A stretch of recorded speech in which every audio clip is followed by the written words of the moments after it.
How do you just know all that, Jacob? Generic control in the back goes being here back with another Alpharad video. Today we're doing Jaiden and I went to Super Nintendo World, which is going to be an interesting experience because as someone that has basically never played most Nintendo games, like I've only ever played Mario Kart, it's the only Mario game I have ever played, and a couple other Nintendo games here and there. I think Kirby's a Nintendo character, I'm pretty sure, and I played Smash Melee like for one weekend like in 2006 or something like that on a GameCube. I don't know, it was forever ago. I'm going to see a side of Super Nintendo World that I have never seen before. I remember him tweeting about this and how the Toad Cafe treated him poorly, so it's going to be an interesting experience to see it in a vlog format. Last week's video was a video that most of you probably have not seen. It is one of the best Alpharad videos I have ever watched. I promise you that you will laugh and you will not regret watching. If you want to go watch his original video, that's completely fine. You can check out my reaction to it. I'm going to leave it right up there. It was the Romeo and Juliet, but without any rehearsals. It's the video literally right here. Absolutely fantastic. Jaiden was in it as well. She was one of the actors, but a lot of people really love that video. A lot of comments on that video were really positive, but I'm glad Jacob's uploaded video still because I know he just got into another car accident. I know he's been having some health issues, but hopefully he comes back better than ever and has a fire underneath him to make great content, because I absolutely love his content. Can't wait to watch him stream some more as well, because sometimes I'll watch him stream. I also stream as well. This coming up Sunday is going to be my birthday. I'll be streaming from 3:30 to 5 p.m. over on Twitch. That's Eastern Standard Time. You can join my Discord server, get notified, or follow me on Twitch. I also stream Monday, Wednesday, Friday, and Saturday, but I always stream on my birthday, and usually I stream Minecraft. Might play some Among Us with viewers, and somebody said I should play FNAF, so let me know what you think I should do, because this video is coming out beforehand, and I will definitely take what you say into consideration, because I read every single comment. Shout out to the patrons. Could not do this if it wasn't for them. They got all the videos there early, but let's go jump to Jaiden and I went to Super Nintendo World. All right. I went to Super Nintendo World in hopes of doing everything this is gonna couldn't do it alone, so I brought Jaiden along. Boba tea?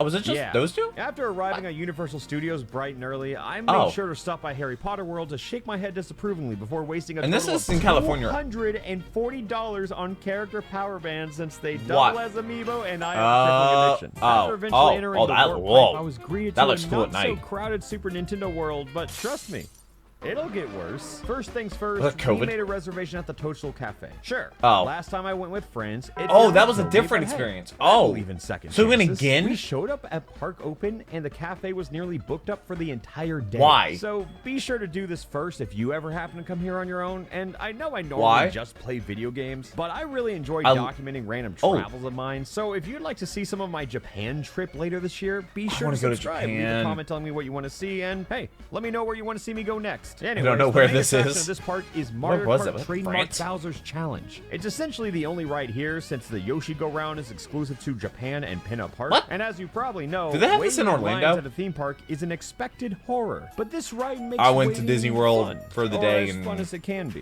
Every February? part of the line is immaculately designed, and decorated with various themes ranging from Mario Kart to Yoshi to North Carolina, Bowser, and sometimes even get a glance at the entire park that is rapidly growing exponentially more crowded. Just being able to point and smile at various objects in the line somehow makes it feel less like waiting and more like walking through a museum. And despite all of the cool exhibits and references, my favorite part has to be this framed render of Bowser hanging up on the wall that they've used for everything. And hey, Peach, I see you there. You're not safe either. Whatever. Here's Bowser's ass. So before the ride starts, Legacy preps you with the tutorial. Apparently they announced like 4 new Mario games at Nintendo Direct. Costumes. Which I never watched. Essentially, this is an augmented reality game where you wear an awkwardly large headset and attempt to murder Bowser and his children. Even though they have a lot of new and original art showcased throughout this ride, they don't use any of it? I can't help but to notice signs like this one, and it's like, oh hey look, that's from Mario Party 10, Mario Party 8, and all of this is from 3D World for some reason. I don't go outside much. Again, how do you just know all that, Jacob? Gallery through Bowser's arsenal, and as we got closer, we got more and more excited to get use out of my $40 amiibo. It's a bit hard to show you how this ride works since it's all in the headset visor. How did you record this? On your phone? And look pretty stupid while doing it. One thing I did not get to appreciate until I went back and looked at this footage is how much of this ride was actually not augmented and just genuinely phenomenal set design. From seasides to haunted mansions to Rainbow Road. Oh god, that looks trippy. But hey, we had fun. Perhaps maybe one of us more than the other. Jaiden's. At some point in your life, you really have to ask if even the 7th circle of hell exits into a gift shop. Because that's where my expectations are now. This fun little store was filled with exactly what you'd expect a Mario gift shop to have. At least have good stuff. On Disney World, I could not find certain things. Any guesses? I win every gift shop. Everyone. Did you guess a popcorn basket? Like, what? How? Where? The last time I came say here, it on there? I got a few exclusive statues, but apparently they've been sold out for a while. So, more on him later, because the park is nearly reaching capacity and is still another 4 more hours before a reservation. So Jaiden and I decided to tackle the plot.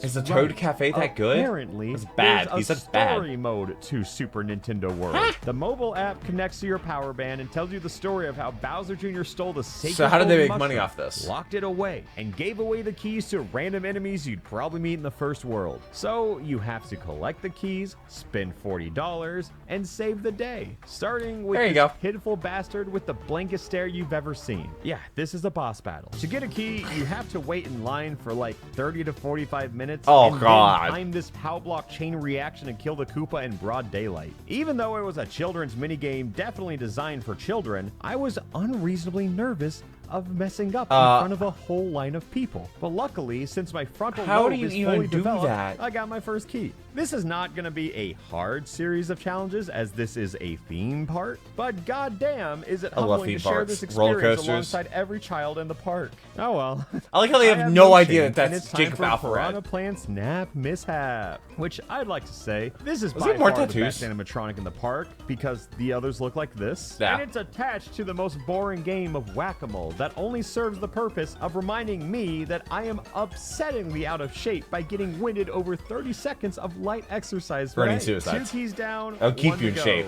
Despite there being 4 keys total. Train for soccer? Yeah. Yeah, I don't really know. Oh, remember the mobile app? Yeah. Apparently this park has achievements. Some of them range from simply riding Mario Kart once. What did the achievements and then another for riding Mario Kart twice. What about 3 times? Some of them are more specific, like visit Super Nintendo World between March 1st and May 31st. Sure. Every now and then you'll find like a hidden Mario on the wall, and boom, you get an achievement. They ultimately mean nothing. That's actually kind of cool. Pass the time while counting down for Chef Toad to commit culinary murder in a couple Sorry, hours. let's say $30. It goes like this. Hey, dumbass, find the pigment. Oh, okay. Hey, look at this. Wow. Enjoy the sticker, asshole. So that was pretty much what the next hour of my life looked like. But I forgot that it's a really cool idea. It was time to wait another long line and crank off the part Goomba. I could have probably worded that a little better. One casual felony later, and we were ready to tackle Bowser Jr. Showdown, which is weird because it's one of the cooler attractions in the park, but it's completely gate-kept by 3 individually long lines. However, the atmosphere in this dungeon is unlike anything else in the park. Not only is it gorgeous, but it's complemented by tons and tons of unique sculptures and original paintings of Bowser. Why is this one different? Yet for some reason that render of Bowser is still the same. We managed to the front of the line pretty quickly here, and I had no idea what to expect, since it felt like it was tucked away in the corner of the park, and I've never even heard anyone talk about this ride. But they played a little animation to give you the instructions for it, and it's just so cute and unique and stylized, and it's like, why is this here? And then yet another difficult game to capture for you, because every time I tried, I failed. This was the best I could do, so I'm sorry. Wait, you played with the shadows? It was fun. It felt like an Xbox Connect game more than anything, but it was fun. You just had your shadow plaster on the wall, and you had to smack away the bomb. That is kind of cool. Just grab the power-ups. It was fun. Definitely one of the standouts of Super Nintendo World, and then since we had time, Jaiden and I just decided to grab the 4th key from Thwomp.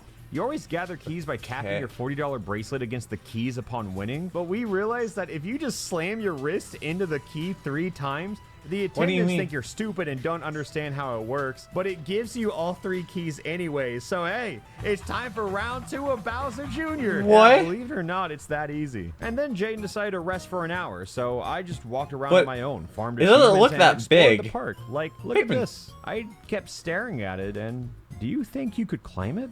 And if so, what's your path? I know it's just a fleeting, intrusive thought, but I feel like I could do it. Somebody has. Little details that really make this place sharp. Or they have a protocol. From these boring line-pulled knob things to these that are meant for Peach. Like, look at this. The wet floor signs are bananas from Mario Kart. That's so fun and adorable. The custom hedges, the hidden Pikmin, the nautical-themed bathroom that I didn't record in on behalf of it being, Disrespect. a federal crime. Yeah. But here's the picture anyways. This park also has meet and greets with Peach on her own and then Mario and Luigi as a pair. That is exclusive to Japan. Why? And it didn't really feel like it was worth doing twice. But at long last, it was finally time for us to enter Chef Toad's Diner from Hell. Despite waiting all day, all they really did to check that we had a reservation was for me to show the confirmation text. That looked like this. So hypothetically, you could just copy paste that. If you just copy this text and send it to yourself with a few tweaked numbers, I think it'd work. It would. Hypothetically, of course. Yeah. Like everything else in the park, the atmosphere in this place is unrivaled. The menu is decently sized, but everything that's a challenge for $30. Okay. Mario, I've never had a mushroom I'm a big before. mushrooms fan and all, but like, I don't want them shoved into spaghetti, you know? And for some reason, they refuse any modifications. Wait, you can't adjust them at all? You lie about having a fatal allergy towards mushrooms, which I did, and it felt morally okay to do. Even though I was getting the fire flower spaghetti, they had a new item on the menu hysterically titled Bowser's Meatball Challenge. How could I say no? Then that thing was $30? Superstar lemonade, mushroom soup, and a Mario Beyond Burger with some garlic knots to share. Beyond Burger? We sat down and just took in the vibes, which was the seating looks kind of cool. For a couple minutes. And look, I had an awful time when I came here a couple months ago. And I was really hoping that things would be better this time around, but we sat here and nobody realizes 30 minutes before realizing I haven't gotten my food. And food another allergy. 25 minutes passed until I gained the confidence to ask a random server about my missing food, only for it to be delivered 15 minutes later, over an hour from when we initially ordered it. But hey, at least we got it, you know? Just, the spaghetti, the burger, the soup, the knots, and a front row ticket to That's a lot of food. Giant Balls Challenge. That's what it's called, right? If you look closely at Jaiden's burger, you'll realize that this frozen craft single is fresh from the freezer. And luckily, my spaghetti was not pretty melted decent at all. if your standard is a high school cafeteria, but like sometimes that hits, right? It also had a weird fire flower cookie thing that was also edible, and that's all I can really say about it. Jaiden's good. Soup How do you mess up cookie? Okay. The fries were probably the best thing on her side, and our shared garlic knots were probably the best thing on the menu, in my opinion. And it was like a 6 out of 10. So I had all that's left to attempt is waffles. Bowser's Giant Meatball Challenge. And breakfast little is called did I know Crafted that here the in challenge Greensboro. was, So can good. you eat a pound of raw meat? It also came with a Bowser head pastry that was cold. The sauce was cold, and yeah, the meatball was also cold. Yeah. And just raw. Yep. Coastal Cafe, everyone, definitely where the motto is more raw good than luck. medium. Ultimately, a pretty bad experience, but an experience nonetheless. All in all, Nintendo World as a whole is a lot of fun. It's a nostalgic culmination of my childhood, just dreaming for something like this to become a reality, even if some of it is a nightmare. I think this park is best described as an angel and a devil sitting on your shoulder. One telling you to buy the power band, get the keys, meet the characters, have a good time. And for some reason, the devil wants you to get salmonella. Yeah, I would walk through having no idea who's who. Yeah, that would be me. I would walk around and having no idea which character is which. That's how it was me at Disney World. I literally walked past, they have like a show or whatever. I literally walked past the castle and saw like employees wearing dresses. Like, oh, what princesses are those? And then my friend goes, those are the 3 evil stepsisters. I'm like, okay. So apparently they weren't princesses, but that's just how it is. My friends are as well baffled by my existence as am I, but this is a great video. I love to see that he actually gave Super Nintendo World another shot. I'm surprised how small it looked, but he went back for the Toadstool Cafe and apparently he didn't die, so that's a good thing. I'm surprised he didn't get recognized as crazy as he is into the Nintendo stuff and like the Mario, like all the Mario Party videos and the Smash Bros. Nobody recognized him like the entire time, or they just didn't make the video. I'm not really sure, but this is a great video. I look forward to watching future videos. Hopefully Jacob is feeling better and he get back to making some absolute amazing content. Like I said, my birthday is going to be this Sunday. I'll be streaming on Twitch from 3:30 to 5 p.m. Join my Discord server to get notified. That's Eastern Standard, in case you're wondering. I'll be turning 26, so I'm losing my health insurance. Yay, cries and American healthcare. But I love you all. Take care. And until next video, cue the music.